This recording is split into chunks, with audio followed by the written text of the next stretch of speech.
I am Lisa. And I'm Eric. Do you want to improve your English easily? If so, you're in the right place. So let's get started and make English learning easy. So, Eric, what are the words today? The first word today is loose. Then we will continue with apparently and together. Then get by. And the final one is jump the gun. Okay, let's start with the first word. Our first word is loose. Loose. Loose. Loose is an adjective. It means that something is not tight or not firmly fixed. For example, if your shoes are too big, they are loose. It's a useful word for describing clothes, objects, or even situations. Eric, can you give us another example sentence? Sure, Lisa. The first example is, my tooth is loose. It means that my tooth is not firmly attached and might fall out soon. Great. Here's another one. He wears a loose shirt. It means that his shirt is big and not tight on his body. Remember, loose is an adjective, so it describes nouns. Don't confuse it with lose, which means not having something anymore. It sounds like lose, but lose has one O and is a verb. Good point, Eric. Don't mix them up. Now, let's listen to a short dialogue using loose. Be careful with that dog. The leash looks loose. Oh no, you're right. I need to fix it. The dog might run away if the leash is too loose. Thanks for telling me. I don't want to lose him. In this dialogue, loose is used to describe the leash that is not tight. And Tom doesn't want the dog to run away because the leash is loose.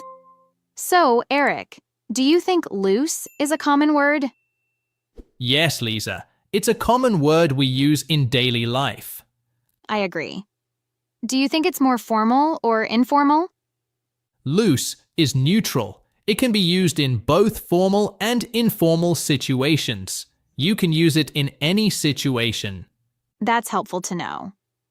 When do you use loose most often, Eric? I use it a lot when talking about clothes or objects that aren't secure. How about you, Lisa? Same here.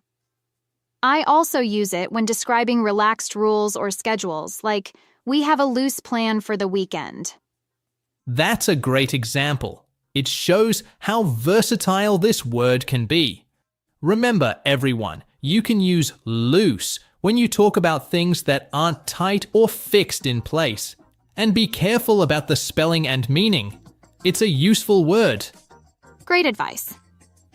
And that wraps up our explanation of loose.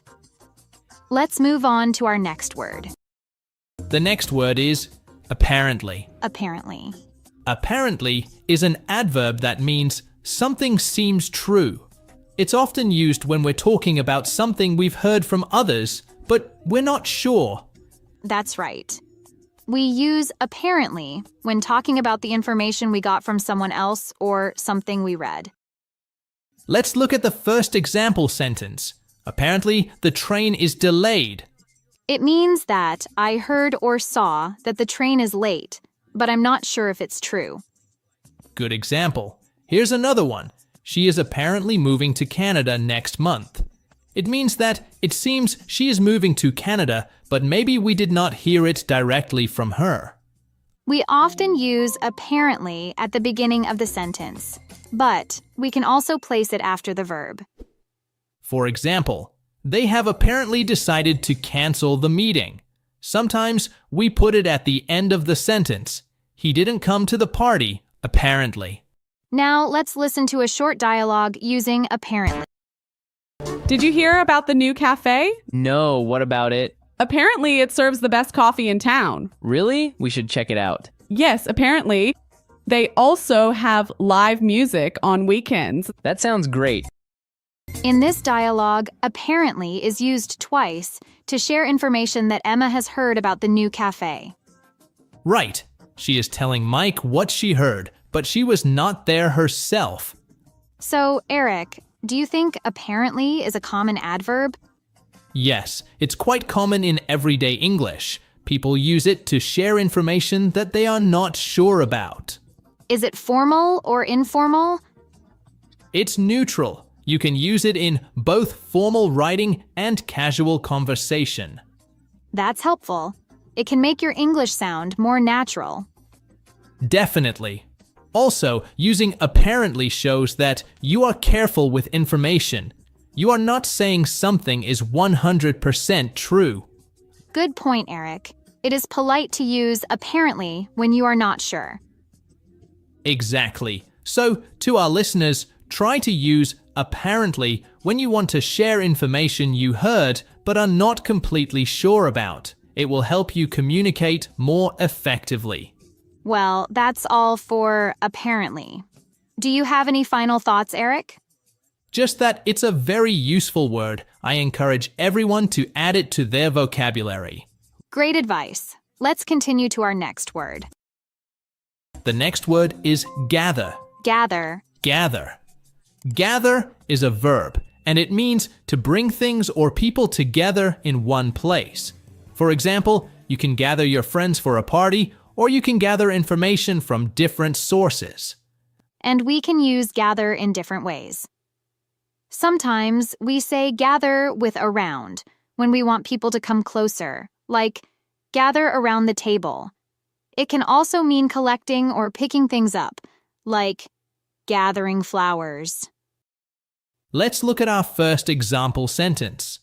We need to gather information for the project. It means that we need to collect information from different places to complete the project. Great example. Here's another one. The children gathered around the teacher to listen to a story. This means the children came together and stood near the teacher to hear the story.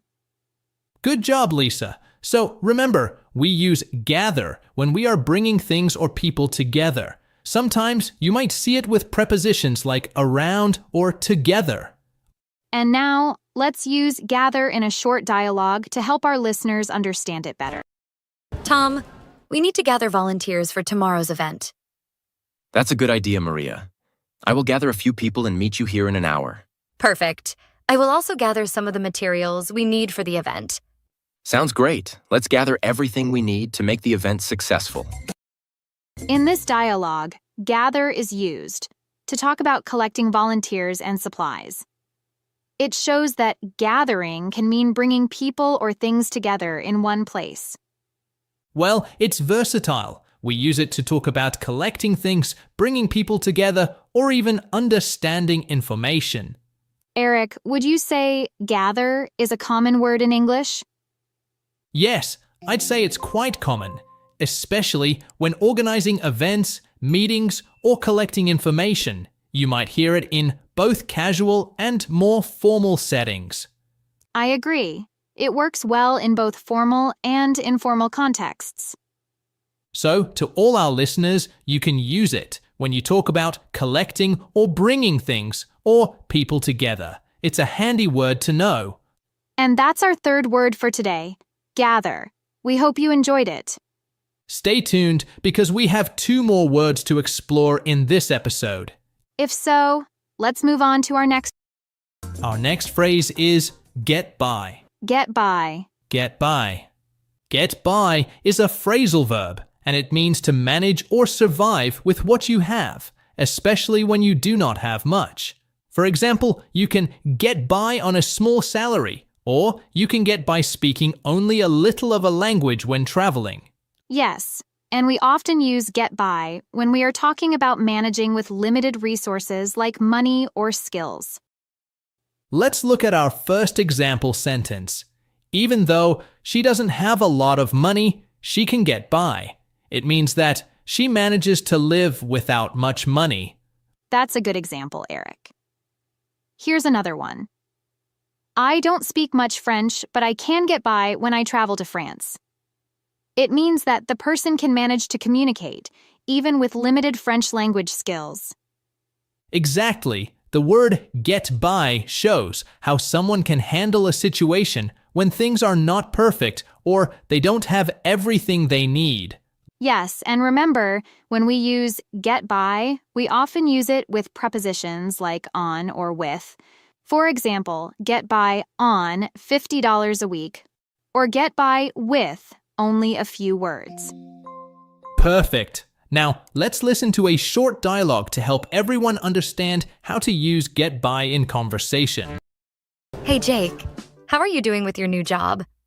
It's okay, but the pay isn't great. I have to be careful with my spending, but I can get by. I understand. When I was a student, I used to get by with very little money. Yeah, it's not easy, but we manage. That was a good example, Eric. It shows how get by can be used to talk about managing difficult situations. Yes, and it also shows that getting by is often about struggles or challenges. Now, Eric, do you think get by is common in English? Yes, absolutely. It's very common, especially in everyday conversations. People use it often in everyday conversations about money, work, or life challenges. And it's mostly used in informal settings. You wouldn't really use it in formal writing. It's very useful in daily life. That's true. We use it a lot in casual conversations with friends or family. Good point. Why do you think it's an important phrase for English learners to know? Well, it's a realistic way to talk about managing difficulties. It's more specific than just saying, I'm okay, or I'm struggling.